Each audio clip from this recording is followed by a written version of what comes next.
Oi, tudo bem? Hoje nós vamos explicar para vocês como foi a vida do surdo, desde o passado até os dias de hoje, como isso se deu. Hoje vamos explicar e você vai perceber que na parte de cima vai aparecer como uma linha do tempo, com marcação de vários anos, e nós vamos explicar o que aconteceu nesse tempo para você. Por quê vamos fazer isso? Bom, para que você possa entender um pouco sobre a história dos surdos lá no passado e como chegou até os dias de hoje, e entender por que no mês de setembro é um mês muito especial para os surdos. O dia 26 do mês de setembro é comemorado um dia especial que pertence aos surdos, e você vai entender o motivo disso. O mês de setembro pertence aos surdos, mas é uma construção histórica e você vai entender um pouco mais. Vamos lá? Olha só. Tá vendo este homem? Aristóteles. Agora veja a linha do tempo. Lá no passado, este homem tem esse sinal. Aristóteles era um filósofo muito conhecido, muito famoso lá do passado, lá da Grécia Antiga.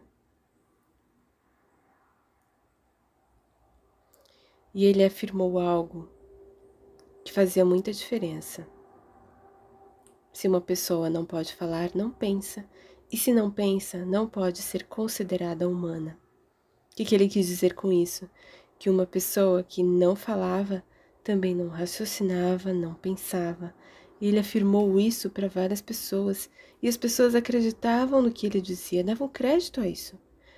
Então, quando viam alguém que era surdo, já achavam que ele não pensava e desprezavam por isso.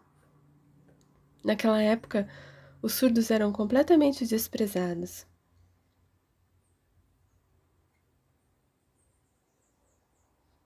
Veja só mais pra frente o que houve. Naquela época, as pessoas surdas, elas sofriam muito. Elas não podiam trabalhar, os casamentos eram completamente proibidos. As pessoas olhavam para ela e achavam que ela não era capaz de falar, então já ela não pensava, não raciocinava. Algumas famílias viam seus filhos pequenos, surdos, e acabavam matando eles. Com o passar do tempo, este homem, este é o sinal dele, Girolamo Cardano, ele mudou um pouco esse pensamento. Ele afirmou que a surdez ela não prejudica a aprendizagem. Os surdos podem aprender a se expressar e a escrever. Então ele começou a pensar um pouco diferente, de que os surdos podiam aprender, podiam falar e podiam também escrever. Essa afirmação dele se espalhou para as pessoas e elas começaram a enxergar o surdo de uma outra forma. Também apareceu uma outra pessoa que ajudou nesse sentido. Porque as pessoas olhavam para os surdos e pensavam, poxa, ele pode aprender? Mas ficavam um pouco desconfiadas. Foi então que nessa época apareceu este homem com esse sinal. O nome dele é Pedro Ponce.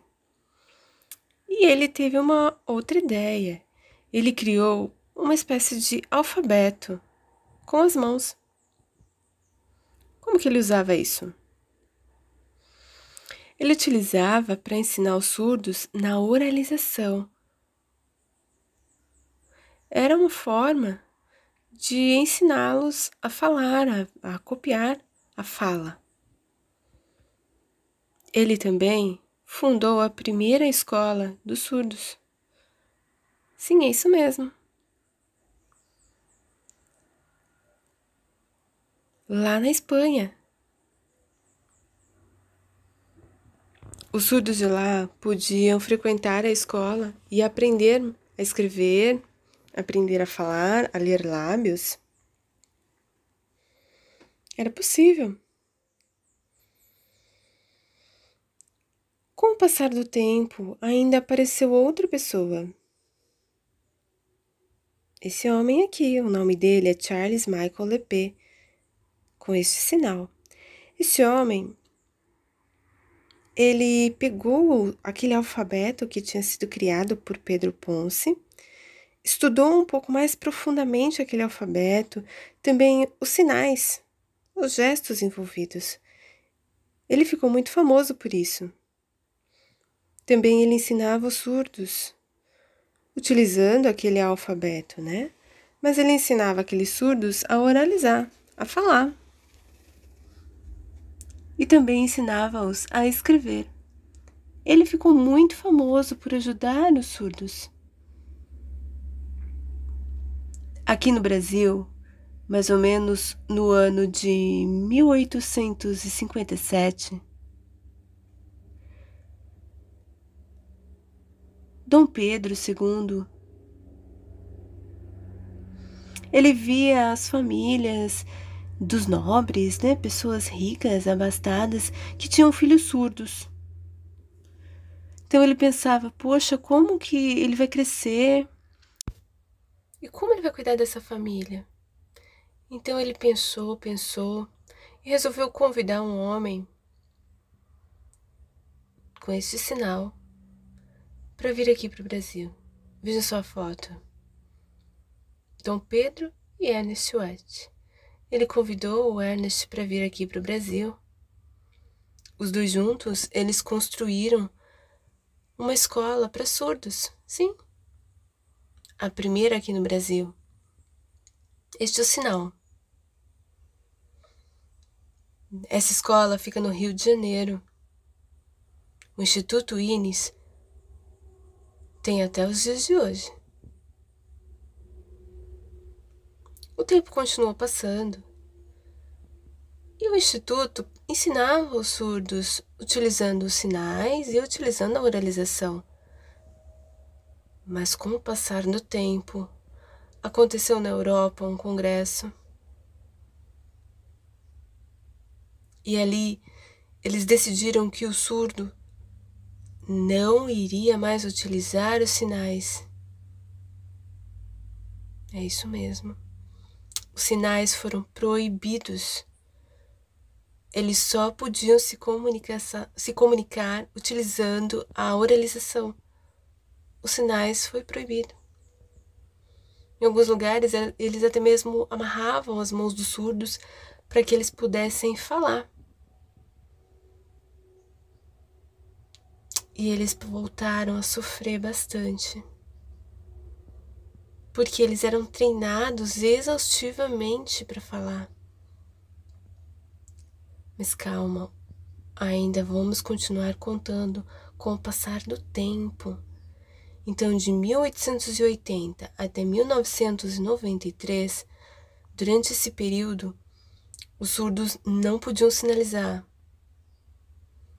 E quando foi em 1993, algo aconteceu. Um projeto de lei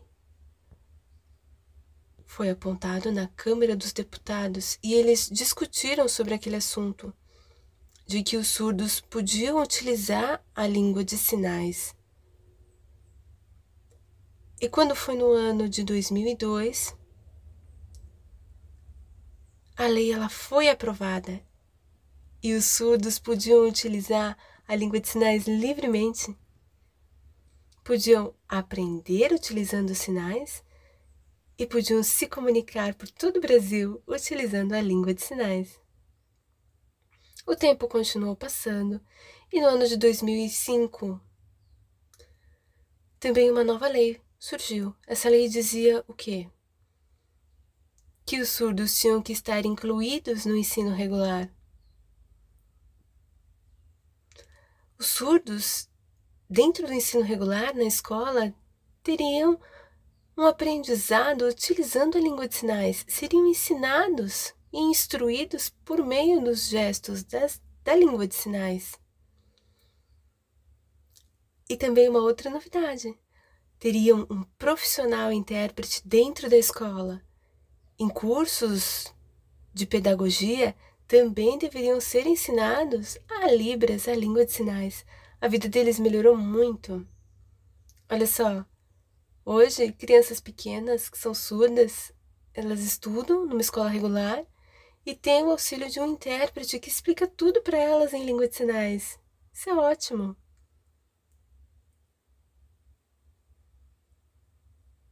E depois, melhorou ainda mais. No ano de 2010, outra lei surgiu. Essa lei reconheceu o intérprete, o trabalho dele, e ele podia trabalhar livremente. Isso foi muito bom.